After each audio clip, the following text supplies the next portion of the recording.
after dinner seminar. Thank you. All right.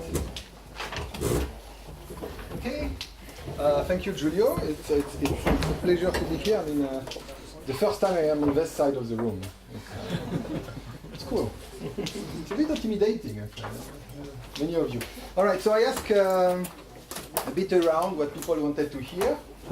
So at first I wanted to make a survey of all my last papers in the last 3 years. Yeah, that's what people said. Okay.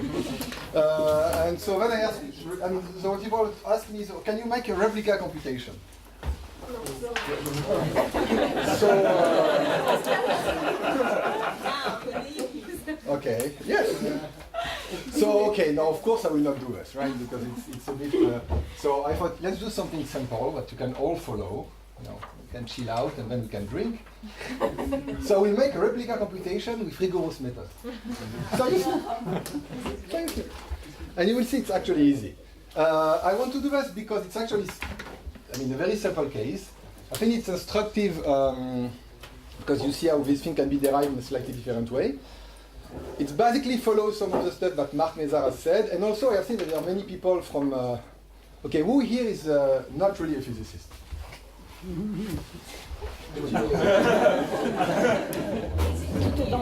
Okay, how many of you are more computer scientists? Mathematicians? There's no overlap between mathematicians and not. Okay, so let's see. So I will try. And I think it's instructive, and also this is sort of one thing I've been doing over the last 2 years, so I thought, yeah, why not? Okay, so we are going to discuss a problem that was discussed by Mark, I believe, and also by Gérard. The spiked matrix problem. Okay. And well, I will redo things that probably Mark did. But I've been told it was a bit fast sometimes, and so it's probably good to redo it. And I will try to show you another method to do it. Okay? So, okay, here is the problem. So here is a, now you should be all familiar with it. There is a vector x. Okay, well, making things simple. So it's a vector with n component. And they are all plus or minus 1. They are states. Okay, very simple. Okay, and now you should know this by now.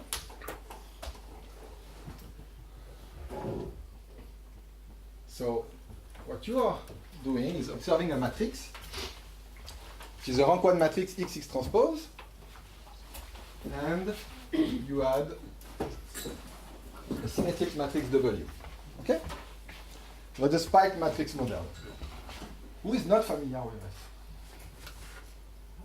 Have you paying attention? Okay. Okay, so if you want every element of the matrix, it's really less. Okay? I j plus wij, and let's say wij is just a Gaussian number with 0 unit variance. Okay? All right. So now, what are you supposed to do? The rule of the game is I'm giving you y, and you try to guess what x was. Okay, so there are many algorithms you can do. We have been discussing a lot of things. Let's try to discuss what is the best thing you can do, even though maybe you don't want to do that in practice, like that's too hard, but in principle, that's the best thing you can do. If I set up the problem this way, the best thing to do is Bayesian inference, because you know everything. Okay, so that's something Mark must have done. You write that, probability to observe a given matrix Y given X was the unknown vector. Well, that's easy. Product. So it's a symmetric matrix, of course. Okay. So let's say this was symmetric. So it's just given by Gaussian. Okay. So Wij is just a Gaussian number with mean xi star xij. So this lambda is called the signal to noise ratio, at the same lambda as Gérard. I don't think Gérard was taking the n here, but I will because I like the scaling. There is a factor 2 here, maybe a square root of 2 pi or something. Let's forget about it. It's proportional, okay? Now the Bayesian inference story is what you should do instead. So it's called the likelihood. Okay, it's the likelihood of x given y. What you really want is a posterior distribution of x given y. And Bayes' theorem is telling you what this is. Okay.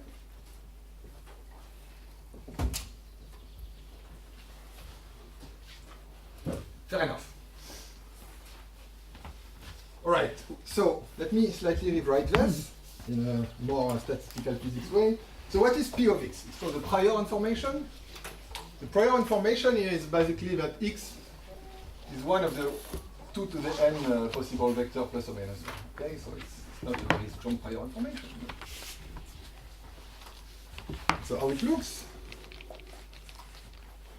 Right, so wait. Can you guys see what I wrote here? No. Yeah, that's what I was saying. Okay. So posterior, so there will be 1 over 2n. That's my prior. That's the prior. There will be a normalization. We'll think about it later. And you have the sum. Okay. All right. What do we have? We have the y squared. I don't care too much about the y squared because this is a function of x. Okay, so I might as well forget it and put it in the normalization. Right, so I have xi squared j squared lambda over n.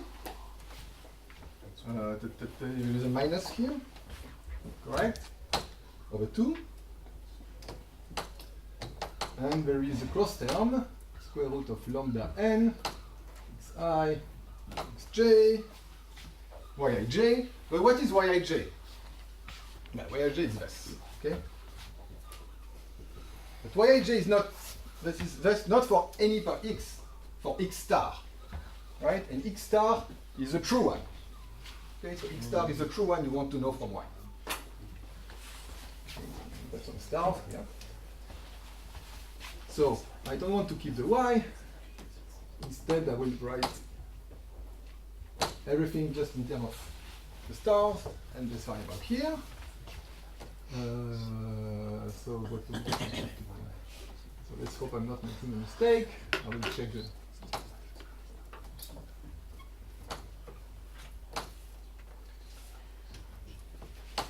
All right, should be good. Let's check for factor 2. No, it should be good. No, it looks good. Yes. Question? Okay, and of course, now we have a normalization. All right, so what do we do in statistical physics? We compute the log of z. Okay, so let's call it zn because this is with n spins. Right, and the one thing that was discussed by Mark was to say, well, you know, we are really interested in this thing called F, replicated free energy, or average free energy, which is minus the expectation over disorder. So the disorder is what? Well, it's x star and the noise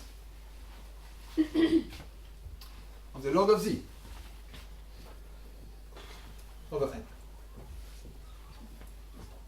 Okay, actually this is more the free energy with n spins. Now when you do replica, and I won't be do, yeah. Speak up. What's the difference between x and x star? X star is a true one. Oh, okay. And the x is And the x is the one which is the dummy variable, or is the one you are trying to guess. I mean, it's, okay. Why do you take the average on x star?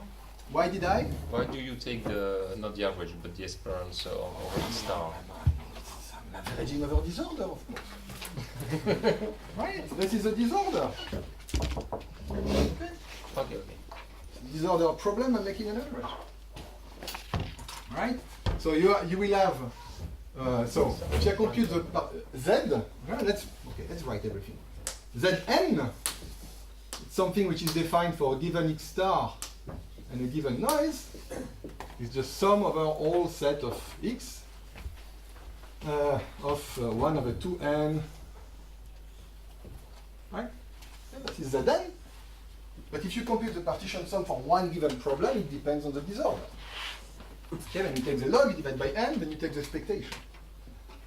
Okay, so I will try to use this symbol, which is the one, of course, everyone would use in probability, but I will use it only for expectation over disorder. Okay?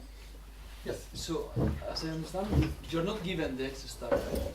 I'm given y. You're given y. So then, why do you include x star in? Because if I compute things, and I want to compute z, I know x star. Okay? So you are the guy who are analyzing it. I'm not trying to make an algorithm, trying to find the best way to learn it.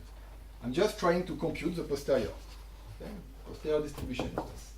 Besides, since I'm averaging over x star, it's perfectly well defined. Okay? It's theoretical analysis of the function. All right, so what does replica tells us? Okay, so if you work the replica formula, so you come back to your, actually Mark derived this. Okay, maybe you don't realize, but he told me he did. What is x star if x is plus or minus 1? What is x squared? 1. Okay, so you don't care about this. Right? So let's look again at this one. Right? Just an aparté.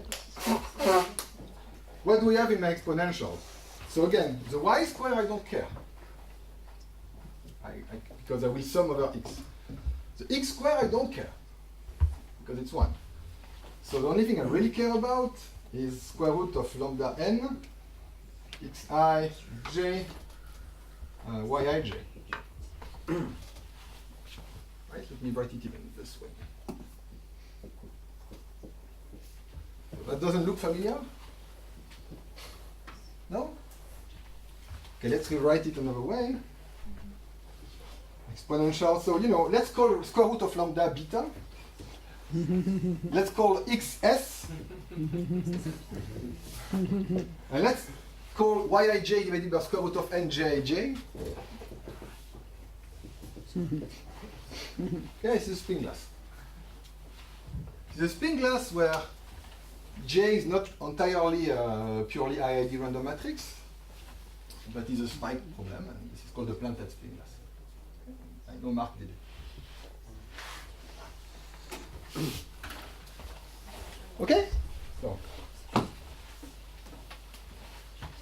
Alright, here is this. Okay, so what does replica tells us? Okay, now you have to believe me because I will not do the replica computation, it's too hard. Okay. Of course, I should know it by heart, but all right. Replica is telling us something magical. We'll write it there. Okay, if we believe the replica method, we believe the following: the limit when n is going to infinity of fn goes to min over a parameter called the overlap. Let's call it m, small m, of a function which is called the replica function.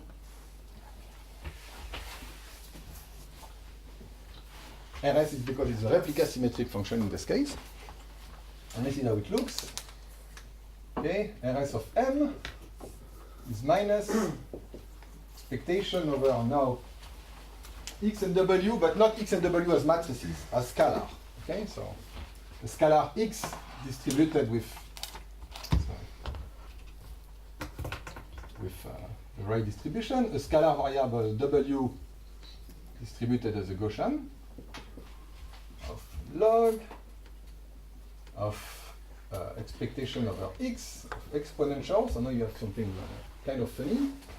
Lambda m x squared over 2 plus lambda m x star plus square root of lambda m, we'll try, w plus lambda m squared over 4.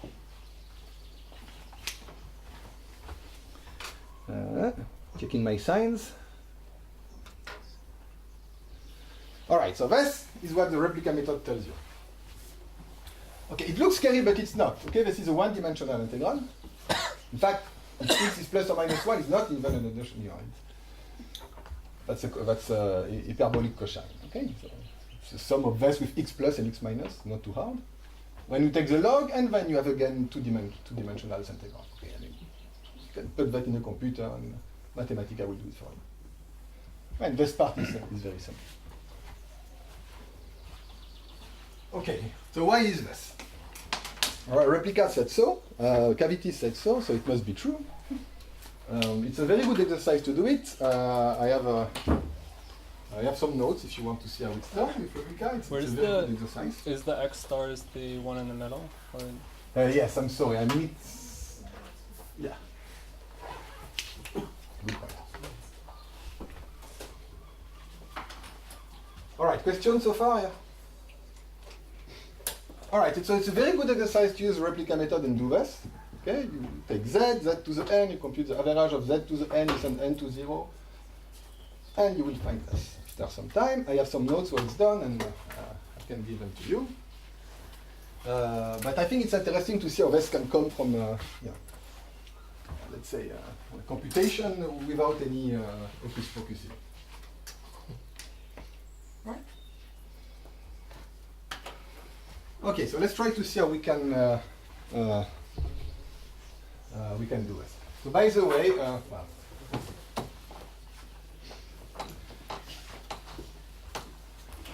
okay, how do you do this?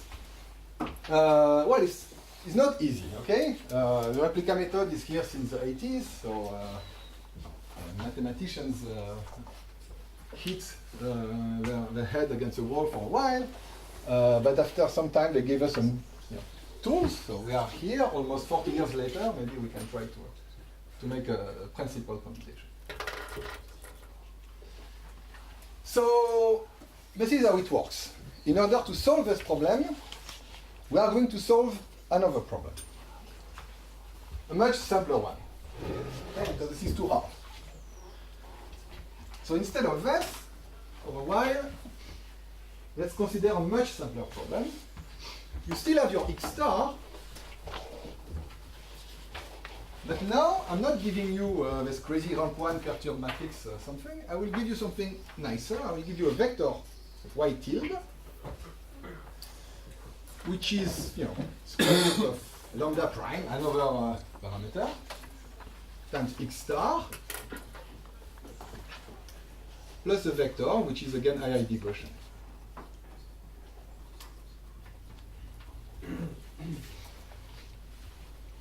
So if you want, I mean, this is not a spike something, this is a denoising problem. Okay, I'm giving you the vector plus a Gaussian noise.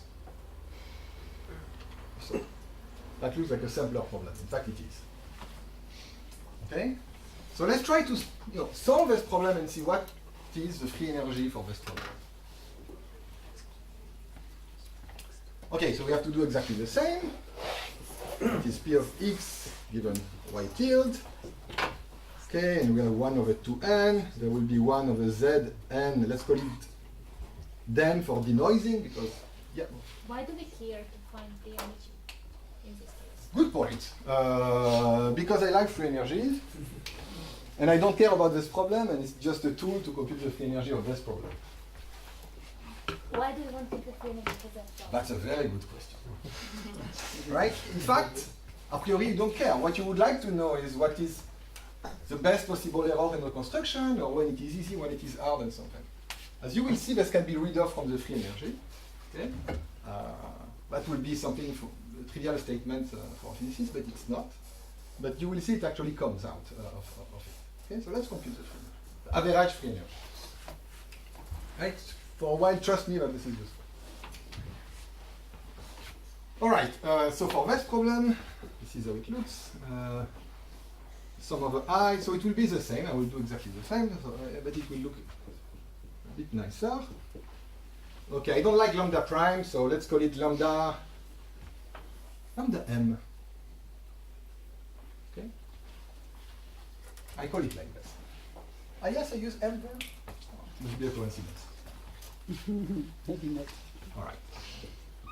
Okay, so lambda times m. So the formula looks actually very similar to this one, except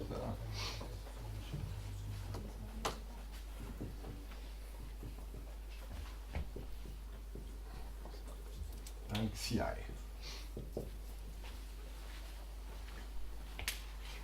Okay, so now the posterior distribution looks like this. And now you should see immediately that it's amazingly easy to compute this. Because all these xi are not talking to each other. Okay? So if you integrate over all xi, this is just one integral to the power of n. So if you take the log, you divide by n, basically, you know, it's the free energy of a system with one variable. Okay? And not only this, it's this free energy.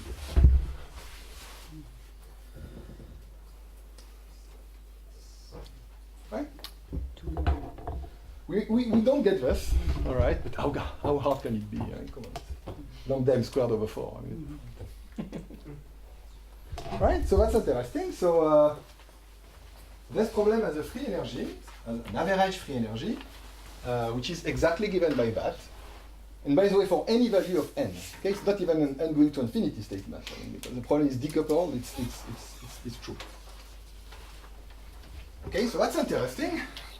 How can we use this to solve the original problem?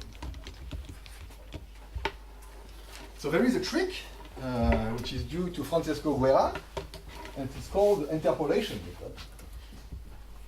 Okay. And the nice thing about the interpolation method is that virtually any result rigorous on mean-field spin glass is using the interpolation method. It's a good way to learn it because it's easy here. And then if you read a book by Talagrand or people like this, you will know what it is. Okay? So, what is the idea? Well, the idea is to transform slowly this problem into this one. And be a bit more precise. All right, can I erase all that? Okay, the only thing we need to remember is that the free energy of the denoising problem is this part here. All right, so now we have one easy problem, one hard problem. So let's consider the two of them together. So now I'm a nice person, I'm giving you two information about x star. So there is x star, and I'm giving you y, which is still, okay, let's forget this matrix notation.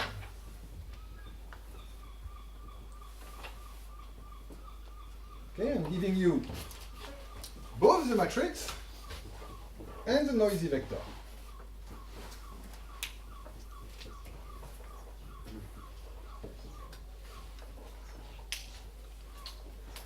Right, now I'm going to make a key change. I'm going to put a t here.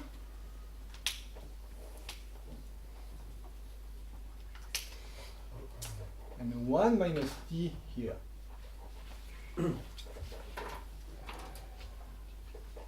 Okay, so this t is kind of, I mean, it's not a time, okay? It's an artificial time if you want, but essentially now I have a problem, and I can interpolate from t equal, I mean, it's a continuum, infinitum of problems. For t equals 0, this is the problem which I know to solve. Because this is going to 0, yij is giving just noise, so I can throw it away. Okay, it's not really important. At t equal 1, this is going away, and I get only that. All right, so what are we going to do? So the interpolation method is, the stupidest thing you can think of, but it's amazingly effective, is to say, well, if you want the free energy at t equals 0, at t equals 1, you write the free energy at t equals 0 plus expectation of the integral from 0 to 1 of the derivative of the free energy with respect to time integrated from 0 to 1. Okay, it's a fundamental theorem of calculus. Yes? That's called thermodynamic integration by some people. It's kind of this, yes, except that t is not a thermodynamic variable. But if I would do it with beta, that would just be thermodynamic integration. And in fact, in some cases, the two methods are exactly the same. All right? But I'm not going to think of, okay, except I will, well, you will see. But yes, it's just this, right? It's called thermodynamic integration, if you know thermodynamics, but if you were born in the 19th century or the 18th century, that would be the fundamental theorem of calculus. It was written by Leibniz and Newton, and at the time we didn't even have Boltzmann. Okay, so now it's great. Come on, you know, we have f, which we want. So let's work with finite n. Okay, I will not try to be too much rigorous, but because you know you have to justify when you inverse limits and everything. But that can be done. It's not hard. Okay? It's not the problem here. Okay, but just try to keep n finite. So what we want is just f0, which is this part. All right. So I will just write it that one. This is what we, you know. It's actually FRSM. Sorry, there is a 1 over n here, of course. So since I'm missing this, I need to subtract it. I have that.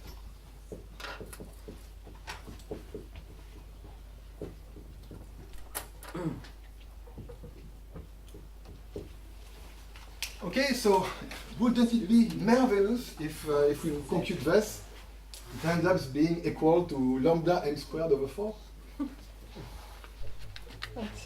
That would be quite cool. Yeah. What is Z? Sorry?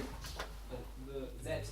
Good point. So z underscore t, I will write it soon, but the z that corresponds to normalization of this coupled problem. Okay, I will write it because we are going to need it. But, and it depends on time, of course, because it will be. All right. In fact, let's forget about this part because clearly we need to. We need to see what this is. So we give it a name, R for reminder, and let's try to compute the remainder. Okay, and let's see if we are lucky. By the way, it's not possible that the remainder is equal to lambda m squared over 4. Because then we would have Fn is equal to FRS of m for all m. Okay, and we don't want that, do we? I mean, we want this minimum to pop up somewhere, so it has to be a bit more complicated. Okay, question? Can you remind where the n came from? The m is just instead of calling the signal to noise ratio here lambda prime, I call it lambda m. Because since I knew the result, I mean, I'm cheating, right? Yeah. It's like everyone in mathematics, by the way. You know, a lot of respect for mathematicians, but you know, they write paper like theorems. Okay, and here I will cite Newton and Leibniz, and it will be a total cheat. Because the reason why I did this is because someone was telling me, you know, I really think that if you take the minimum of its replica of the energy, I get. Right? So I do this because someone told me. That was the answer. But the M of the replication, you could explain maybe what is M.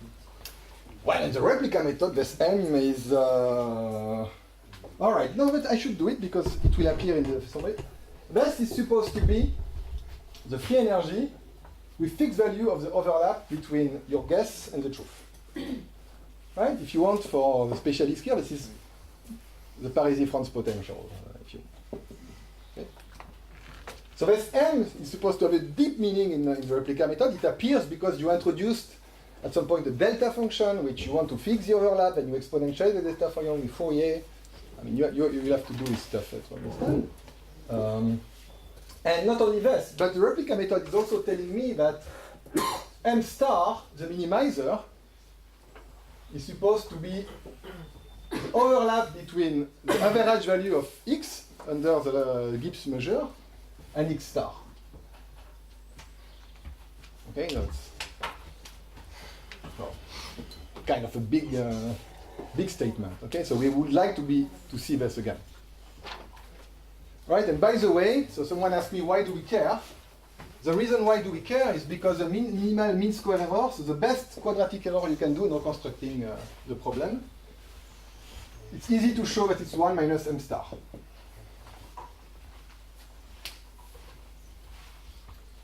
Okay, so that's a typical. It's a sample exercise in. Okay, I could do it, but you know, maybe it's Tiponge. All right, but okay. So I will state the result. If you are doing a Bayesian inference problem, the best estimator in terms of minimizing the mean square error is given by the posterior mean. All right, I'm taking the posterior mean of x, and then if you take this as a posterior mean, it's easy to show that the mean square error is this. Okay. So now the statement is, if I know m star and I do this all rigorously, I can give you what is the best minimal mean square error. By the way, this is 1 over n sum over I. Okay, I should make the statement clear. All right, so the minimal mean square error is the following. Call x hat your estimator of x star. I did not want to use statistics. Okay, x high is the function of y, of the observation. Okay? Now, if you find the best possible estimator, we don't know what it is. Well, actually, we know it's the posterior mean. No one wants to compute the posterior mean because it's a complicated problem, but we know this is the best thing. If you have a Monte Carlo simulation and you run it for time larger than the age of the universe, or if you ask someone clever, like someone in the second row, to write a good Monte Carlo simulation, it will take a bit less time, then you will find best value of the mean square error, and there are no possible algorithms that can beat this. Right? None. No spectral method, no SDP, no SOS 8, no deep learning, you can't beat this. Right? Neat result. So, one of the reasons we care about the free energy is because magically it gives us also its value. This is cool. All right, so this is why I want to do this. Okay, so now we hope that by looking at this object, magically we will understand that not only we have to take the minimum here, but this is going away, and that the minimum is actually the overlap.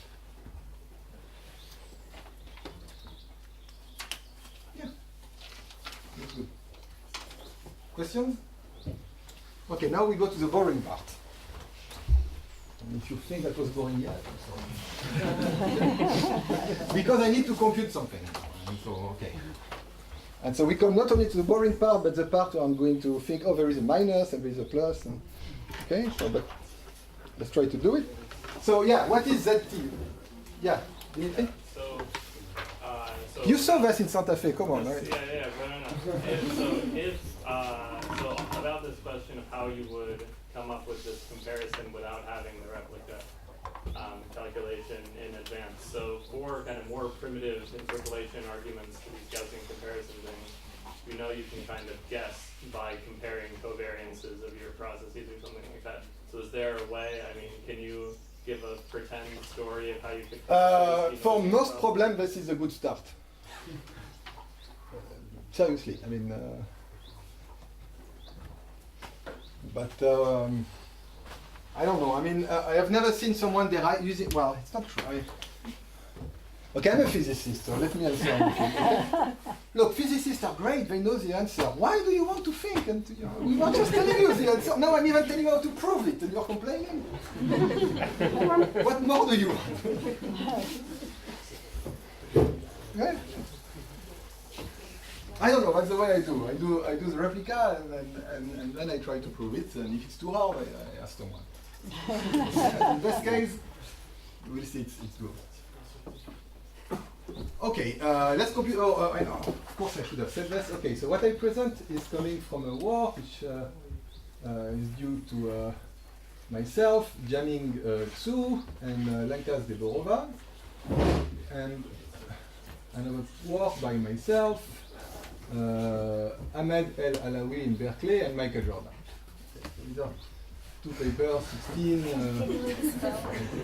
names? Would you mind to spell? Michael Jordan, you forget the name. There are many good reasons to remember. Okay, no, fair enough. I can give you more than the names. But I hear the T-punch calling. It's unsettling. Okay, this part 447. And this one, actually, I'm not even the first author. Here, it's Ahmed. I'm not the first author, but it's Ahmed who understood everything.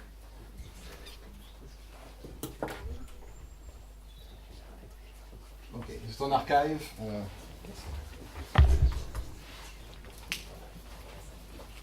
All right, so let's try to be careful now, because now is the moment where we should really try to not make mistakes because it would jeopardize the pleasure. Okay, so what is now our posterior probability over x given the observation of both y and y tilde? Call it pt because it depends on the time, of course, right? On this interpolation time. Okay, so let's call it 1 over 2 to the n zt exponential of minus ht. This is the physicist notation. H is Hamiltonian. Okay. There will be a beta, but let's take it to 1. So what is ht? So ht is just the sum of the two different log likelihood I wrote before. Okay, It's one or the other. I have two informations. The probability is just sum of the two. So let's try to write ht. Okay. In fact, I will write minus ht because it's okay. And since I don't want to make any mistakes, we just copy it. All right. So there is the first part.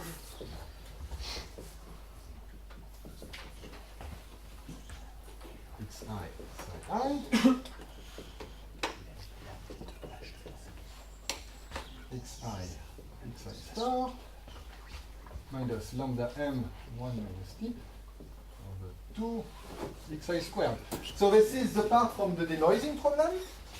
Okay, I just replace lambda prime or lambda m by lambda m 1 minus t. Okay, now there is the other part. Okay, and I don't want to keep sums I smaller than j, so we'll put 1 over 2, sum over ij.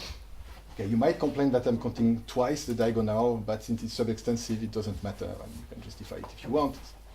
It's not really important. And here I have square root of lambda t over n xi j wij lambda t over n xi xj xi square. Right, so this is a more complicated one because it mixes indices, so it doesn't factorize into a simple number. I have this one, and here I have a minus.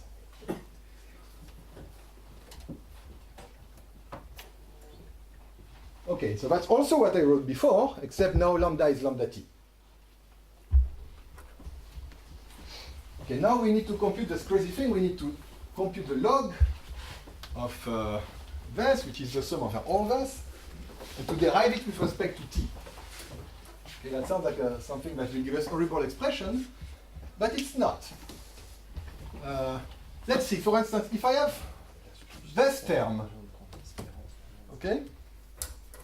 So if I derive with respect to t, well, since I have exponential of that, it will just put a term like m, lambda m, with a minus, because of this, xi star, inside the exponential, outside the exponential, okay? But this is z that I'm deriving, so in fact there is still the sum over all x in front. Not only that, that was log z that I was deriving, so in fact, it's still the z here, okay? So when I'm deriving log z, and of course for physicists it's obvious, what I'm computing is actually marginals under the Gibbs measure. So let's do it. Yeah, I see faces like that.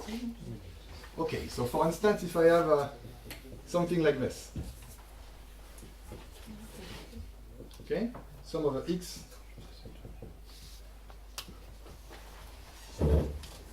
Okay, if this is z,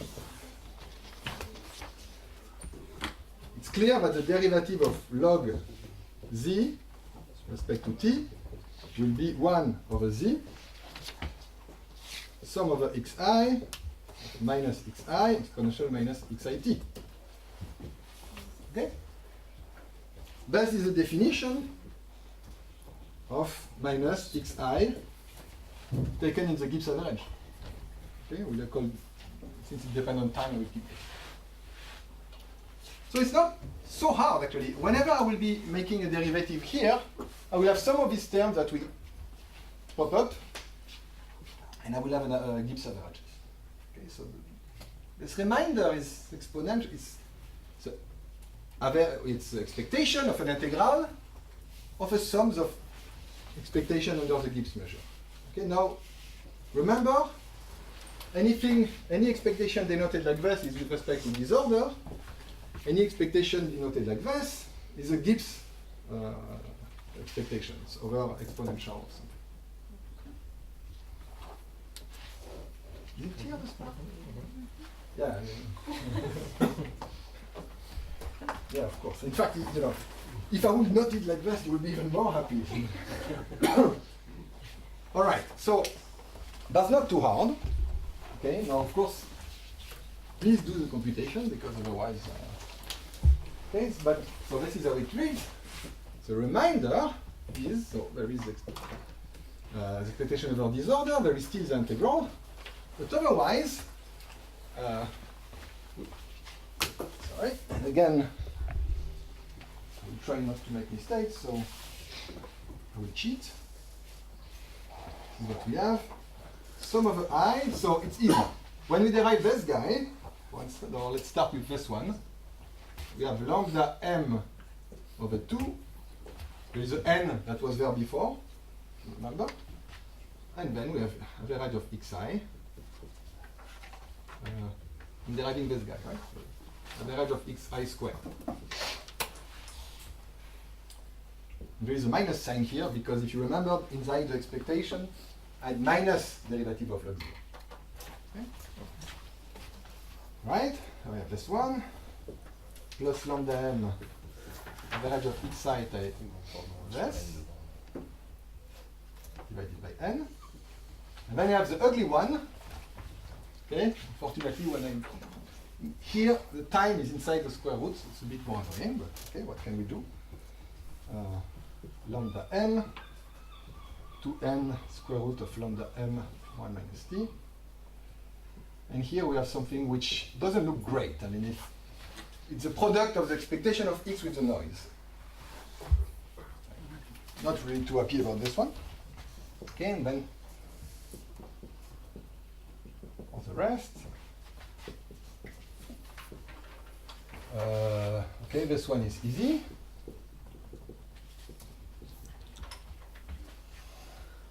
That's a plus. Minus lambda 2n square root of lambda tn xi xj wij minus lambda over n squared. And now you think, oh my god, what is it doing? It looks super complicated. So Florent, all your averages depend on t. All my averages are, yeah, of course.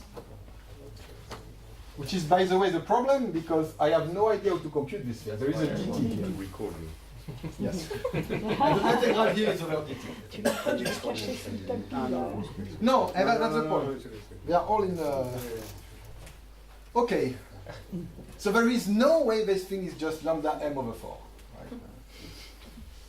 All right, so what is okay here? So if you're a physicist, you are kind of happy with this. I mean, this is actually what is called the overlap, the Edwards-Anderson overlap. Well, in that case, it's 1 because this is 1. This computation can be done with any values. It's not only because of this one. This is okay because this is kind of the overlap between, this is your estimator times x star, so that's nice. This is not okay, okay? In fact, in the replica formula, at no point do we see, I mean, it's average over disorder, so you're not really happy to see a dependence on the noise. Okay?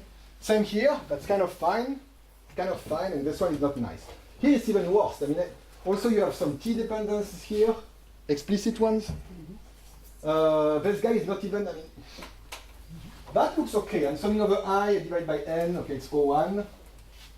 I forgot the n here. This is okay, n square, sum over s square. Sorry. No, that's probably okay. This one is clearly weird. Okay, there is a n to the 3/3. So these two, we are not really happy with. Yes? So what's his bracket average? The Gibbs average over this measure. Okay? So bracket is sum of 1 over z sum of point exponential minus h. It's a Gibbs average. But at no point have you averaged over the disorder of W and the disorder of. Well, that was in my formula, right? Okay, so this. Okay. This is this one. Okay. Yeah, I will not keep it all the time. Yes. Maybe we say 1 over 2 and too much. Maybe. Let's see. This one was not there. No? No, this one was there. It's a square part. This one is there. There's Oh, sorry. only some in front. No, this one is coming from this one. But in this way, you have 1 over 2 Ah, and yeah, square. there is one too much.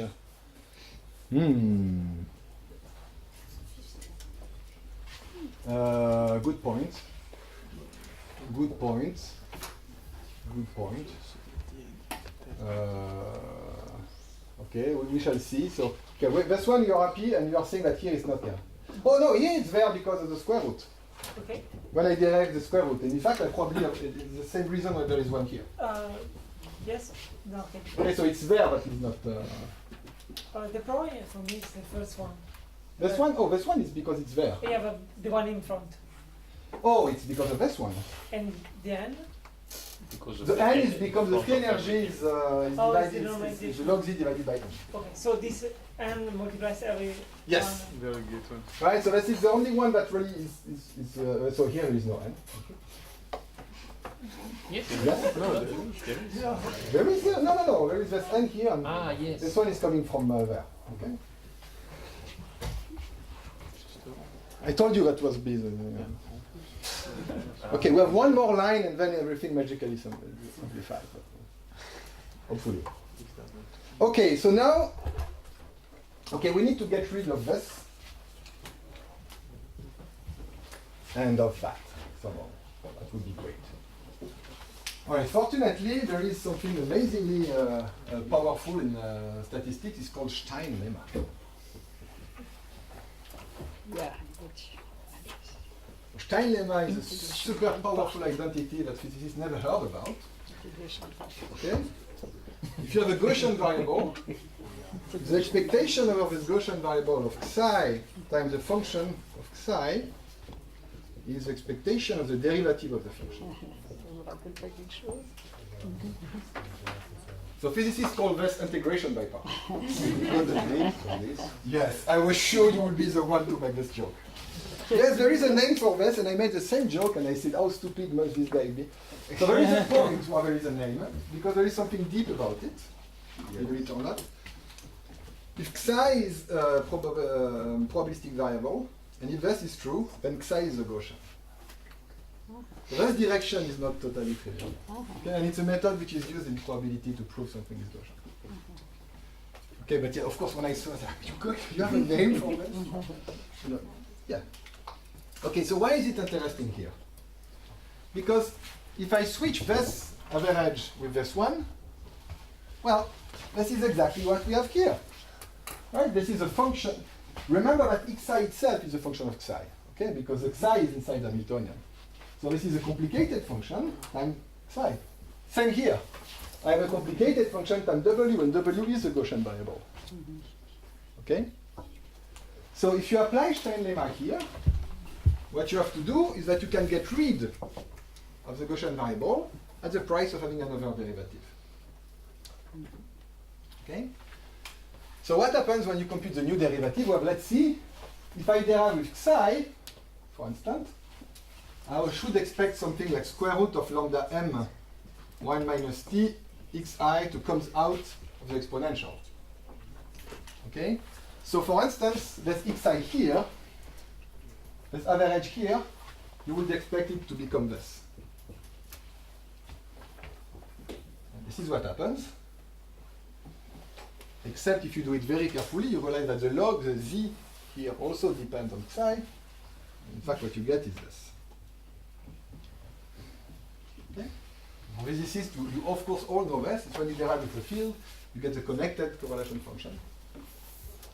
Right, so I will let you check this. Okay, but this is what is going on. Not so hard. And let's see what happens then. So if we are using Stein lemma. So the good news for this guy is that there is the square root of lambda m1 over t that is very practical because I was not happy with this, so this is going away. Right, this is going away. And now we have this.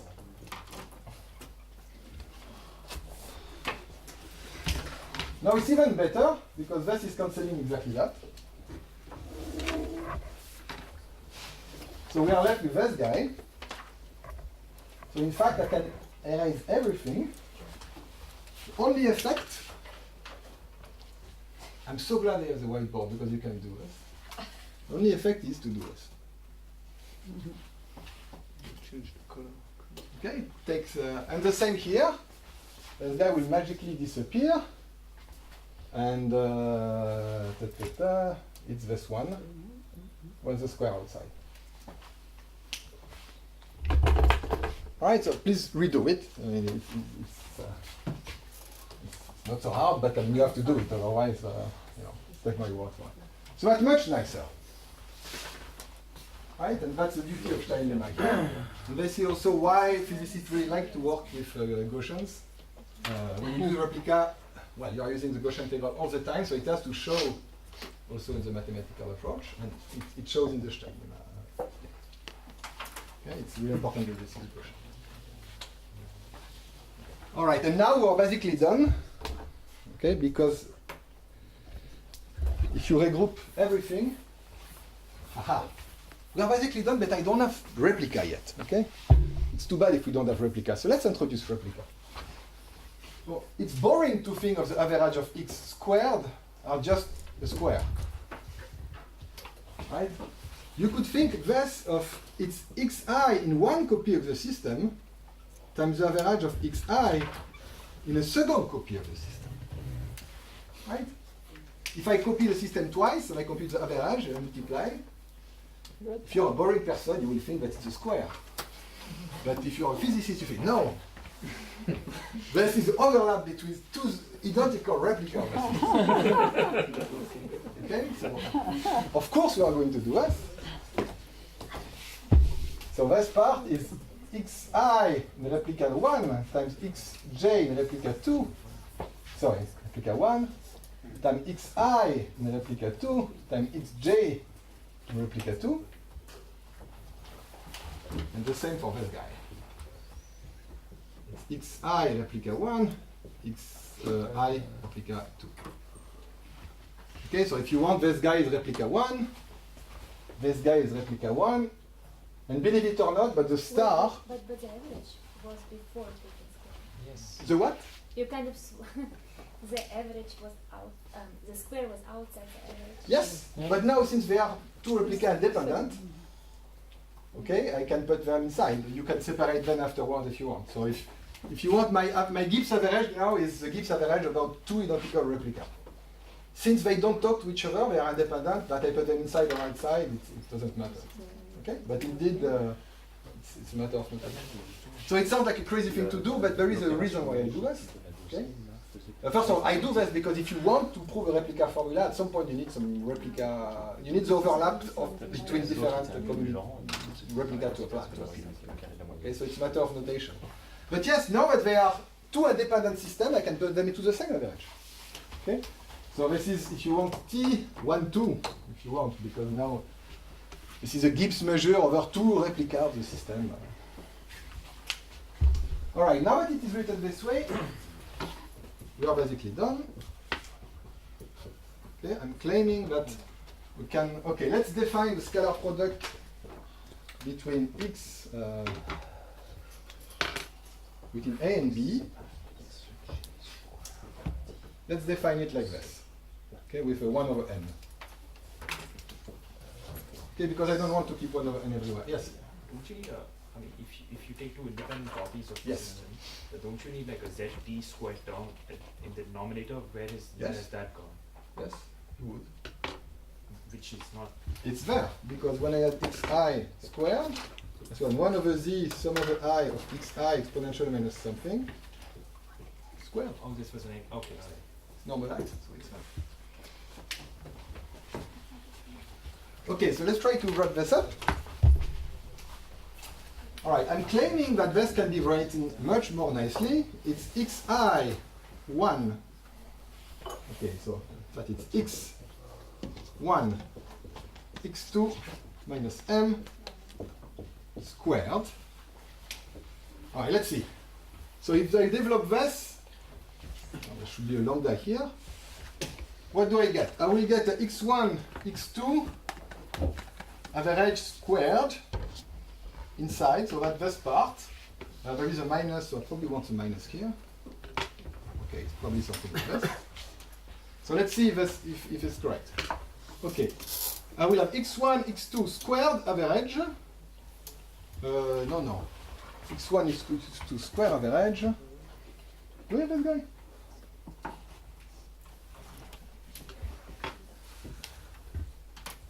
Wait, I'm a bit confused here.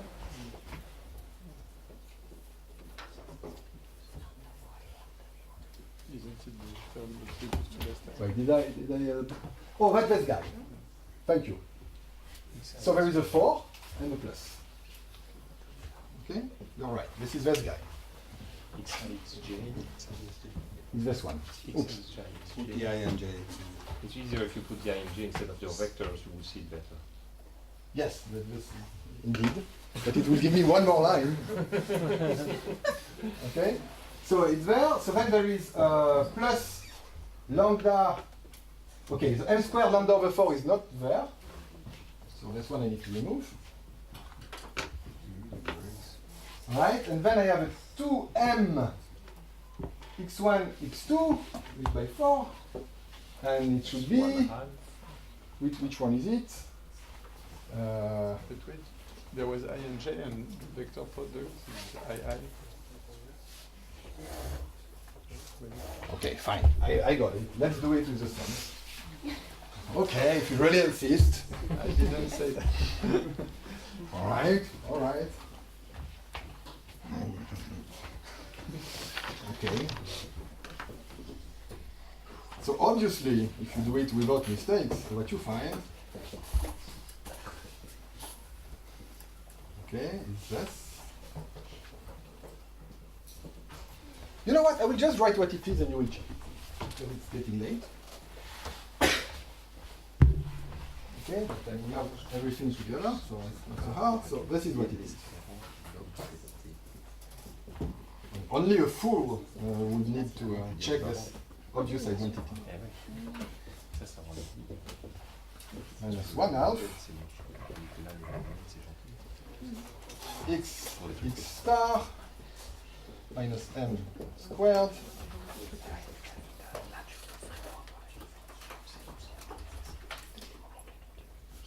minus m squared over 4 plus.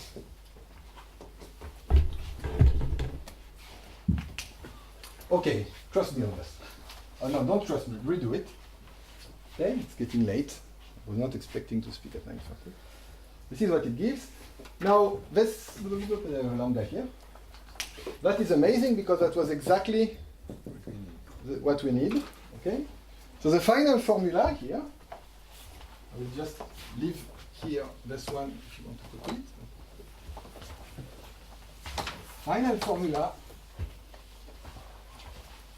And we work at finite n. It's kind of crazy, but we can do this. Fn is f replica. So we had a minus m squared lambda over 4, which is killed by this one. And now we have this.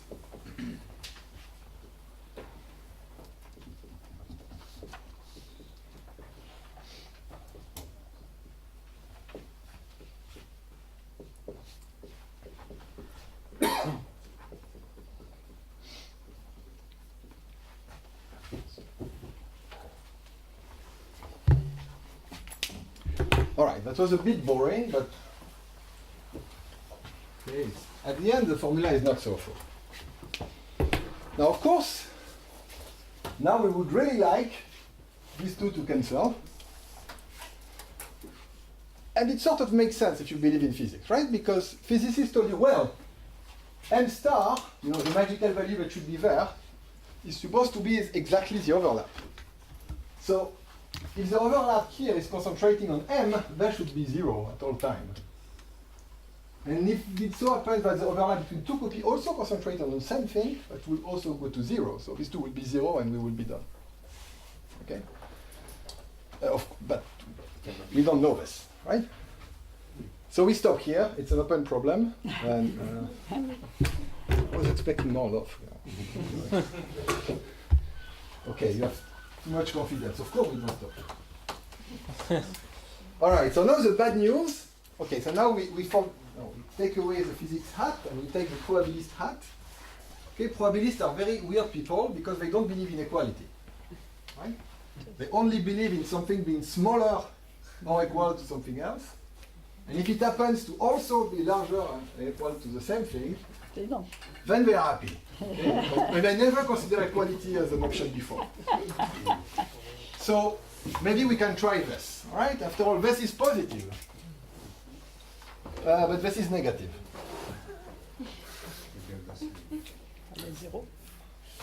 If it would be the same, that would be cool, yeah. Okay, so what do we do? We can call Talagrand and see if he can do something for us. Now there is something else we can do. Okay, we remember that we are doing exact Bayesian inference, and I'm pretty sure Marc Mézard told you about a very important property of exact Bayesian inference, which is called the Nishimori property, named after Hidetoshi Nishimori. With you mentioned that? All right. So here is a theorem. Okay, the expectation of over disorder of the Gibbs expectation of any function that depends on x1 and x2 is equal to the expectation of the same function between x and x star. Okay, physicists call this Nishimori. Well, I call this Nishimori property. I showed this to Nishimori and he said, I did this? But yes, he kind of did. It was more his follower. It's probably, I should probably credit Iba, a Japanese physicist. It's proven rigorously, by the way, by physicists under a very complicated process. It takes eight pages. You know, you are trying a lot of gauge invariance and average over all possible gauge and everything. So let's try to see if we can find a simpler proof. Okay. All right. Let's start by this side. This is what? This is expectation over disorder. Well, okay. So it's the average between y and x star. Okay. This is the Gibbs. But you remember Gibbs is just the average over the posterior. So it's P of x given you observe y, dx. And you have this function.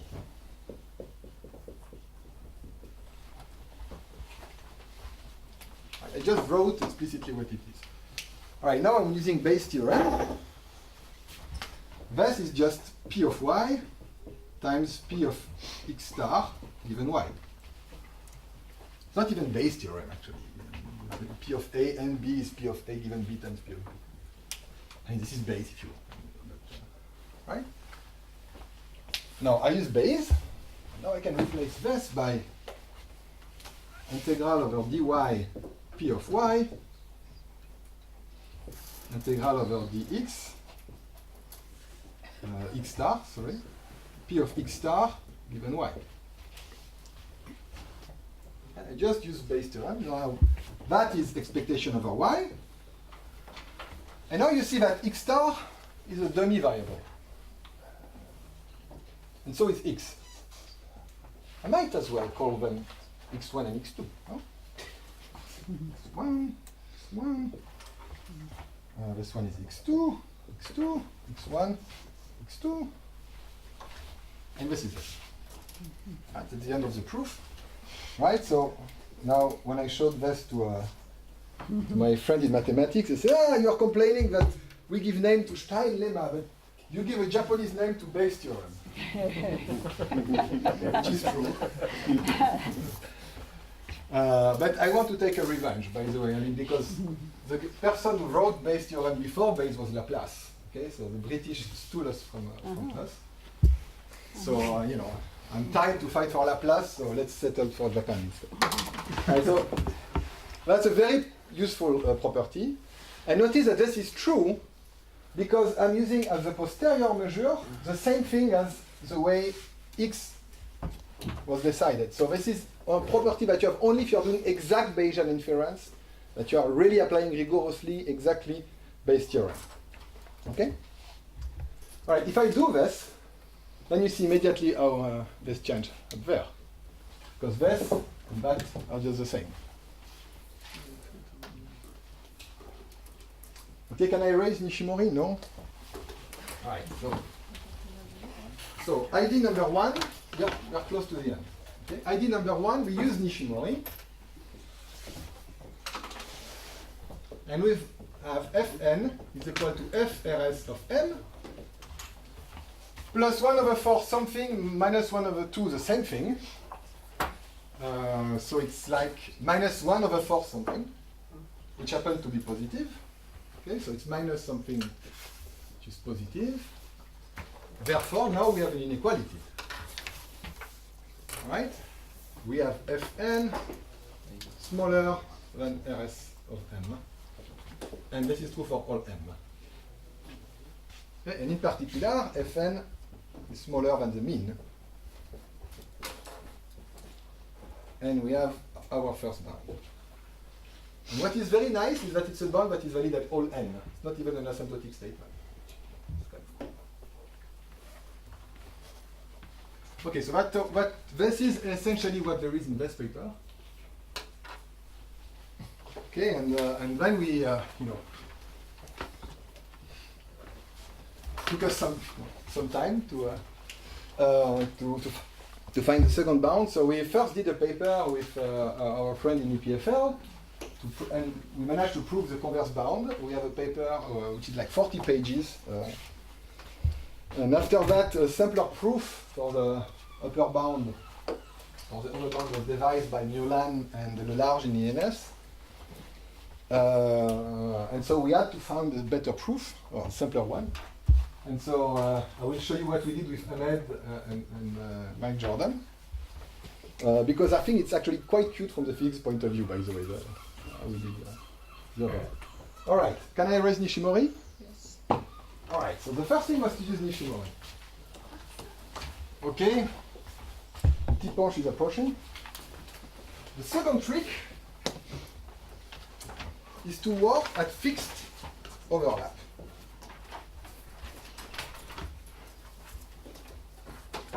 So instead of working with Fn, let's try to work with Fn condition such that the overlap is exactly equal to m. Okay, so now I will have to restart everything to obtain the same formula here, except that in my sum over x, I should add an indicator function saying that I'm accepting state of variable such that this is true. And the overlap between x and x star is exactly equal to m. All right, what is changing? If you do this, well, you have to do it. The answer is absolutely nothing, almost. Well, yeah, this is changing a bit, but it's not important. But what is really important is that this is cancelling. Because of course now this Gibbs sum is made such that this is always m. All right? And now you get this. So constrained, if you want, is smaller than that. But since this is positive, it's also smaller than this. Wait. No. I have something that doesn't work. I went a bit too fast. That sounds wrong. Wait. Let's not panic. Okay, now this I have. Okay, sorry, I was there. That is correct. You want another boundary. No, oh yes, I have this. Fine. Now this is positive, so it has to be larger than that. Okay, good.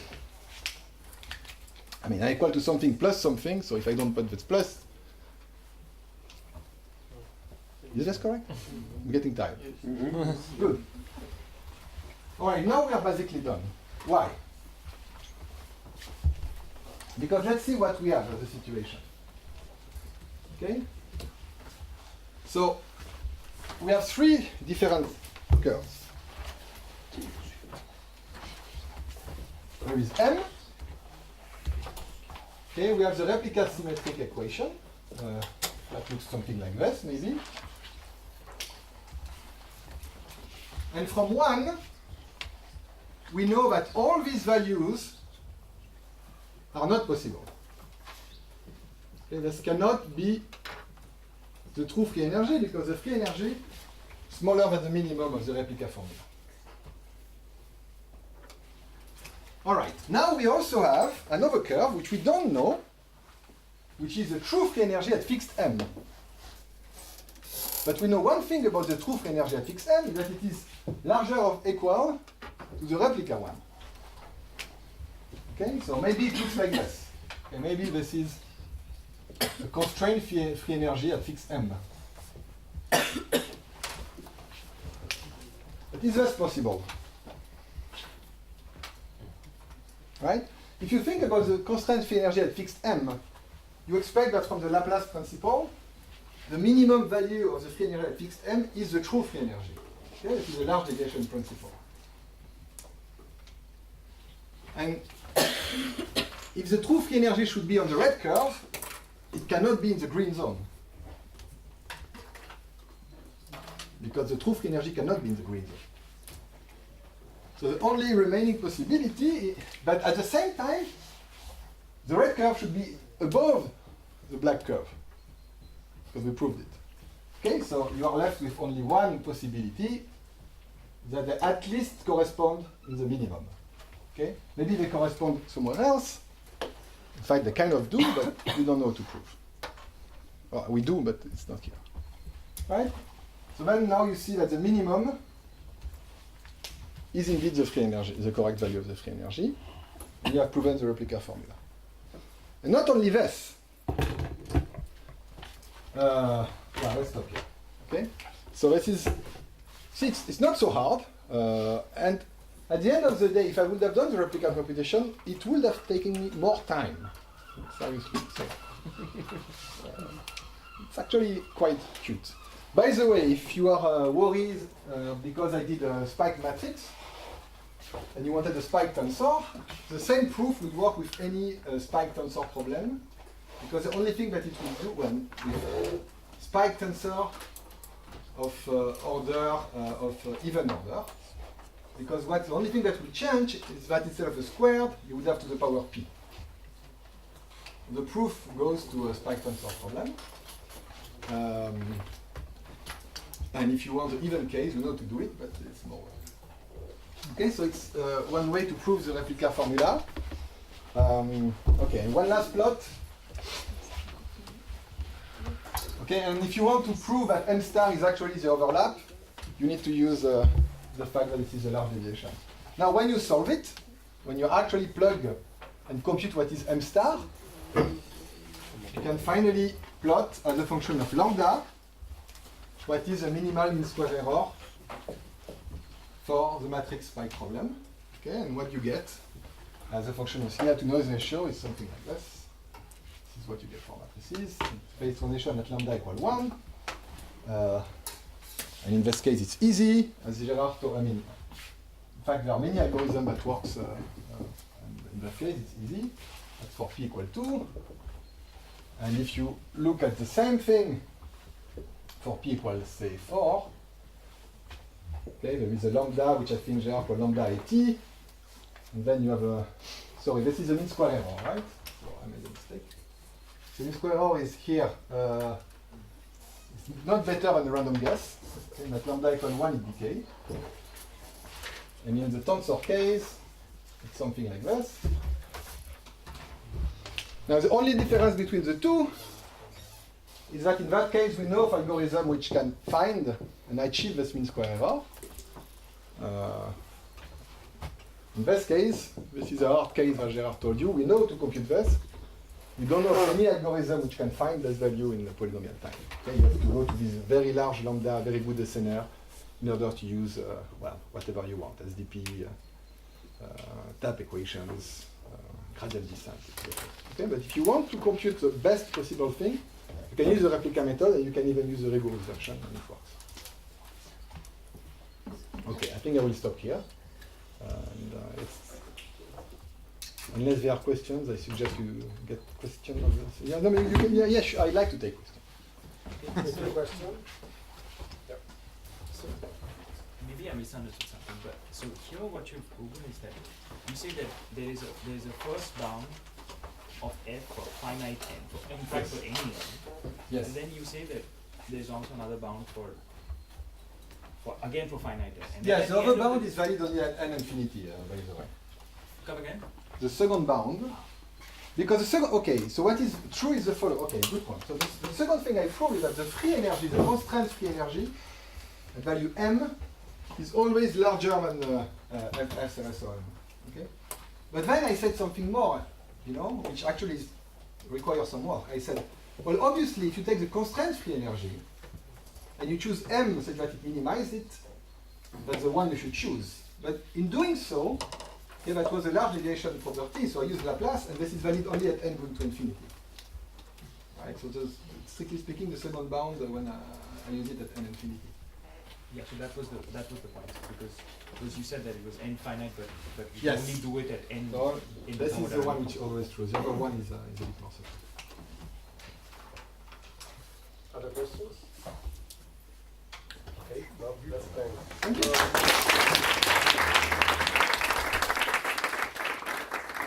So now, as Flo already said several times, we can actually punch together. Ouais, c'est une revue. Ben oui, je trouve aussi. Pire avant le cours, on serait beaucoup moins.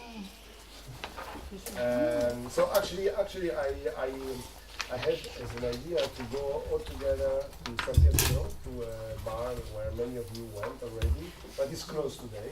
So this is why we had people today and maybe the bar tomorrow. And important thing, we will start to do the cocktail, but then you will have to do it. Okay?